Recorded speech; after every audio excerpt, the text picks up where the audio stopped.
வணக்கம். இப்போ நம்ம முட்டை வெங்காயம் பச்சை மிளகா போட்டு பொரியல் பண்ணுவோம் இல்லைங்களா? அதையே முட்டை தோசை ஊற்றுவோம். முட்டை வெங்காயம் பச்சை மிளகா போட்டு முட்டை தோசை ஊற்றுவோம். அது எப்படி செய்யலான்னு பார்ப்போம் வாங்க.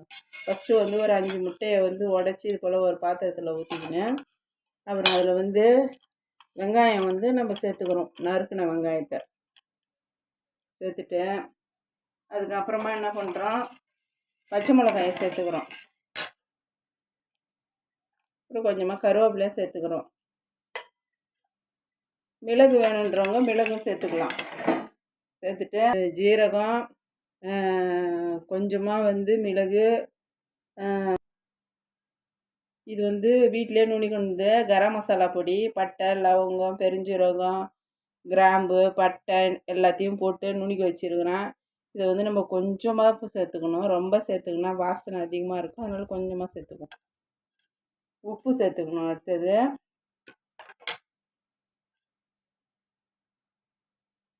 இப்போ உப்பு சேர்த்துக்குவோம். கொஞ்சமாக குழம்புத்தூள் போட்டுக்கணும்.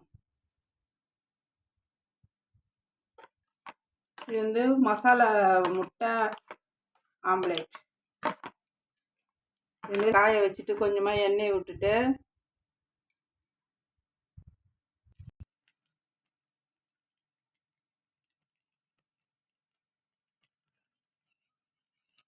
பாருங்கள், நல்லா வேகுது. வெந்ததும் இப்போ நம்ம இதை திருப்பி போட்டுடலாம்.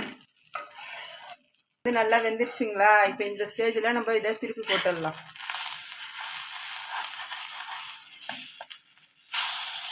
பாருங்க எவ்வளோ சூப்பராக அழகாக வந்துருச்சு பாருங்க.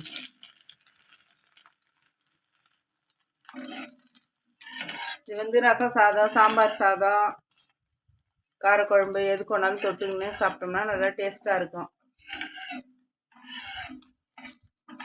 குழந்தைங்களுக்கும் இது போல் கொடுக்கலாம்.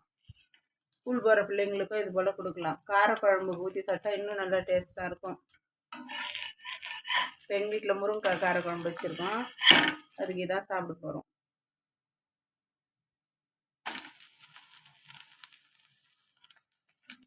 இதுமாரி செய்யுங்க, சாப்பிடுங்க. நன்றி, வணக்கம்.